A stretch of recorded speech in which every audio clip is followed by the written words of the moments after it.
நேயர்களே வாங்க, இன்றைக்கி வீடியோவில் சூப்பர் ரெசிபி ஒன்று கொண்டு வந்திருக்கேன். இன்ஸ்டன்ட் மாங்காய் ஊறுகாய், நெல்லிக்காய் ஊறுகாய் எப்படி செய்யுதுன்னு பார்க்கலாம். ட்ரெடிஷ்னலாக போட்டு வச்சுட்டாக்கா 1 இயர் வரைக்கும் வைக்கலாம். பட் நான் இது இன்ஸ்டண்ட்டாக செஞ்சுட்டு இருக்கிறதுனால ஒரு 15 நாள் நீங்கள் வச்சு தயிர் சாதத்துக்கு, சுட சுட தோசை, இட்லிக்கெல்லாம் தொட்டுன்னு சாப்பிட்லாம். ரொம்ப ஈஸி. இப்போ பார்த்துட்டுருக்குச்சே நாக்கில் வச்ச ஊறுது இல்லையா, எப்படி செய்கிறதுன்னு பார்க்கலாமா? முதல்ல நெல்லிக்காய் ஊறுகாய்க்கு ரெடி பண்ணிக்கலாம். குக்கரில் தண்ணி வச்சுட்டு ஒரு இட்லி தட்டில் நெல்லிக்காயை ஸ்டீம் பண்ண போகிறேன். ஒரு 15 நெல்லிக்காயை நல்லா கழுவிட்டு தொடச்சிட்டு இட்லி வேக வைக்கிற மாதிரி ஸ்டீம் பண்ணுறேன். விஷில் வைக்கக்கூடாது. அப்படியே ஒரு 10 நிமிஷத்துக்கு வேக வச்சாக்கா ஈஸியாக அதுக்குள்ளே இருக்கிற வேறையே எடுத்துடலாம். நீங்கள் வேண்டான்னா கத்தியில் கட் பண்ணிட்டு கூட வேற எடுக்கலாம். பாருங்க, ஒரு தட்டில் வச்சுருக்கேன். நிறையானா 2-3 தட்டில் வைக்கலாம். நான் ஒரு 15 தானே எடுத்துட்டுருக்கேன். அதனால் 15 நிமிஷத்துலேயே சீக்கிரமாக வெந்துடும். இது சைடில் வெந்திருக்கிறதுக்குள்ளே நாங்கள் மாங்காய் ஊறுகாய் ரெடி பண்ணிக்கலாம். அதுக்குள்ளே ஒரு மசாலா கூட ஃபஸ்ட்டு ரெடி பண்ணி வச்சுன்னுட்டாக்கா ஈஸி 2 ஊறுகாயும் பண்ணுறது.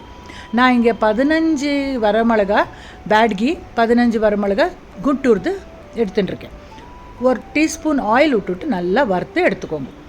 கொஞ்சம் கலர் டார்க் ஆகிற வரைக்கும் வறுத்துட்டு மிக்ஸி ஜாரில் போட்டுக்கோங்க.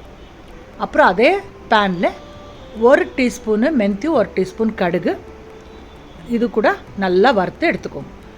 மிளகா, மெந்தியும் கடுகு 3த்தையும் கோர்ஸாக பவுட்ரு பண்ணிக்கோங்க. ரொம்ப நைஸாக வேண்டாம், கோர்ஸாக பவுட்ரு பண்ணிக்கோங்க.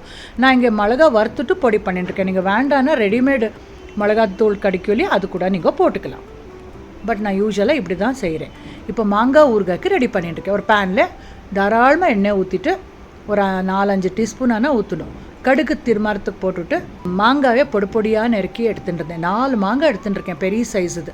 அதை நல்லா வறுத்துட்டு தேவைப்படுற உப்பு ஒரு 2 டீஸ்பூன் ஆனால் உப்பு வேணும். கல் உப்பானா சேர்த்துக்கலாம், பொடி உப்பானா சேர்த்துக்கலாம்.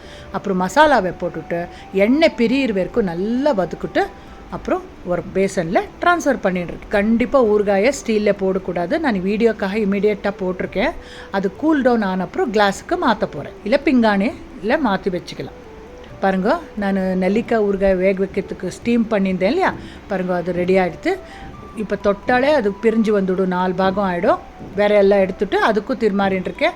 சேம் இதுவும் அதே மாங்காய் ஊறுகாய் மாதிரியே எண்ணெய் விட்டுட்டு கடுகு திருமாறிட்டு அப்புறமா தாளிப்புக்கு பெருங்காயம் வேணும்னா நீங்கள் கருவேப்பிலை சேர்த்துக்கலாம். நான் சேர்த்துண்டில் கடுகு வெடிஞ்ச உடனே அந்த நெல்லிக்காய் சேர்த்துட்டு மசாலா பவுட்ரு பண்ணியிருந்தோம் இல்லையா, அதுக்கு பாதி போட்டிருக்கேன். இப்போ இதுக்கு பாதி சேர்த்துட்டு தேவைப்படுற உப்பு சேர்த்துட்டு அப்புறம் இன்னொன்று சொல்லலை, 2 ஊறுகாய்க்கு ஒரு டீஸ்பூன் வெள்ளத்தூள் சேர்த்துக்கோங்க.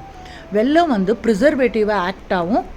தாராளமாக நீங்கள் வெளியிலேயே வச்சு சாப்பிட்லாம். டேஸ்ட் கூட என்ஹான்ஸ் பண்ணும். காரம், உப்பு, புளிப்பு ரொம்ப நல்லாயிருக்கும். நான் வெனகர் அதெல்லாம் சேர்க்க மாட்டேன்.